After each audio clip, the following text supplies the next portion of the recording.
এই পৃথিবীতে যত বিচিত্র সব প্রাণী রয়েছে তার মধ্যে মানুষ হয়তো একটু বেশি বিচিত্র। যেমন খুব ভালো মানুষ রয়েছে, তেমনি রয়েছে খুবই ভয়ঙ্কর খারাপ মানুষ। 1793 সালে জন্ম হয় ভয়ঙ্কর এক নারী লাভিনিয়া ফিশারের, যিনি হলেন আমেরিকার প্রথম নারী সিরিয়াল কিলার। লাভিনিয়ার বিয়ে হয় জন ফিনিশার নামক এক ব্যক্তির সাথে। প্রথমে তারা দুজন রাস্তায় ডাকাতি করত, তবে খুন করত না। তবে অনেকে বলেছেন লাভিনিয়ার ফিশারের রাস্তায় ডাকাতির সময় খুন করা শুরু করেন। তিনি তার পায়ের সাহায্যে ভিকটিমকে মেরে ফেলতেন। তবে আসল খুনগুলো শুরু হয় সাউথ ক্যারোলিনার কার্লস্টনের বিশাল এক হোটেলে। সাউথ ক্যারোলিনার কার্লস্টনের এক আবাসিক হোটেলে চালাতেন লাভিনিয়া ফিশার ও তার স্বামী জন ফিশার। সেখানেই থাকতেন তারা। হোটেলে থাকার জন্য বিভিন্ন জনকে আমন্ত্রণ জানাতেন তারা।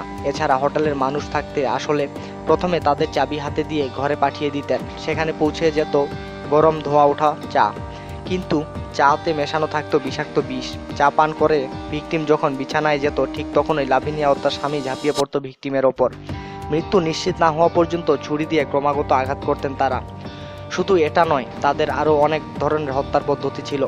বিছানা এমনভাবে বানানো ছিল যে একটি লিভারের মতো কিছু একটা থাকতো লাভিনিয়ার কাছে।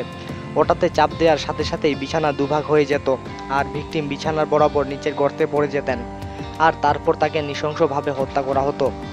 এছাড়া কাটা লাগানো বিছানাও ব্যবহার করেছিল বলে জানা গেছে। যেই ভিকটিম ওই বিছানায় শুয়ে পড়তো আর বিছানা মাঝ বরাবর ভাঁজ হয়ে যেত, ফলে বিছানায় থাকা লোহার কাঁটাগুলি ভিকটিমের শরীরকে ক্ষতবিক্ষত করে দিত। 1819 সালের ফেব্রুয়ারিতে রজ নামক এক ট্রাভেলার সেই হোটেলে আসেন, কিন্তু তাকে রুমে যাওয়ার আগেই আঘাত করা হয়। সেই আঘাত করেছে সেটা দেখেনি। রজ লাভিনিয়া ফিশারকে দেখতে পেয়ে তার কাছে সাহায্য চাইতে আসেন, কিন্তু লাভিনিয়া ফিশার লোহা সদৃশ বস্তু দিয়ে রজের মাথায় থেতলে দেন। তবুও রজকে মারতে পারেননি তারা। রজ ওখান থেকে পালিয়ে আসে। কিছুদিন পর জন ফিলিপস নামক এক ট্রাভেলার হোটেলে এসে জিজ্ঞাসা করে রুম ফাঁকা আছে কিনা। লাভিনিয়া জানিয়ে দেয় কোনো রুম ফাঁকা নেই, তবে ভেতরে আসতে বলেন এবং বিশ্রাম নিতে আমন্ত্রণ জানায়। কিছুক্ষণ পর লাভিনিয়া এসে জানায় রুম ফাঁকা আছে। জন ফিলিপস এর কেমন যেন অস্বাভাবিক লাগে সবকিছু। রুমে পৌঁছানোর পরে চা দেওয়া হয়। জন ফিলিপস চা পান করা খুব একটা পছন্দ করতেন না, তাই তিনি পাশের বেতের চেয়ারে বসে পড়েন। আর কিছুক্ষণ পরেই দেখেন তার বিছানায় ফাঁদ তৈরি করা।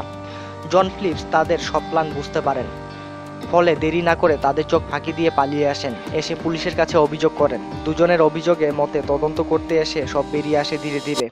ধরা পড়ে লাভিনিয়া ফিশার ও জন ফিশার। সাউথ ক্যারোলিনার কোর্টে হাজির করা হলে তারা তাদের অপরাধ অস্বীকার করে। জুরি বোর্ড তাদেরকে জেলে পাঠান। পরবর্তীতে হাইওয়ে ডাকাতিতে তাদের সম্পৃক্ততা নিশ্চিত হলে তাদেরকে সাউথ ক্যারোলিনার দ্য ওল্ড সিটি জেলে পাঠানো হয়। দুজনে একই জেলখানায় ছিলেন, ফলে তারা সেখান থেকে পালানোর প্ল্যান করে ফেলে। 13 সেপ্টেম্বর তারা প্ল্যান অনুযায়ী পালানোর চেষ্টা করে, কারণ তখন সেই জেলে পাহারাদার খুব একটা ছিল না। কিন্তু বাদসাজে পালানোর জন্য ব্যবহৃত দড়ি। জন ফিশার জেল থেকে পালানোর পরই দড়িটি ছিঁড়ে যায়, ফলে লাভিনিয়া ফিশার আর পালাতে পারেনি। তাকে জেল কর্তৃপক্ষ ধরে ফেলে। লাভিনিয়া ফিশারকে ছেড়ে জন ফিশার যেতে চায়নি, ফলে নিজেও ধরা পড়ে। ফেব্রুয়ারি 4 তারিখে তাদের খুনের সব ভয়াবহতা সবার সামনে প্রকাশ হয়, ফলে জুরি তাদেরকে দুজনকে ফাঁসিতে ঝুলিয়ে মৃত্যুর নির্দেশ দেন। তারা আপিল করলে তা খারিজ হয়ে যায়।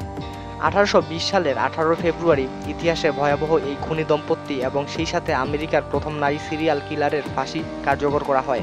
এ সম্পর্কে আরও বিস্তারিত জানার জন্য আমাদের সঙ্গেই থাকুন আর সাবস্ক্রাইব করুন।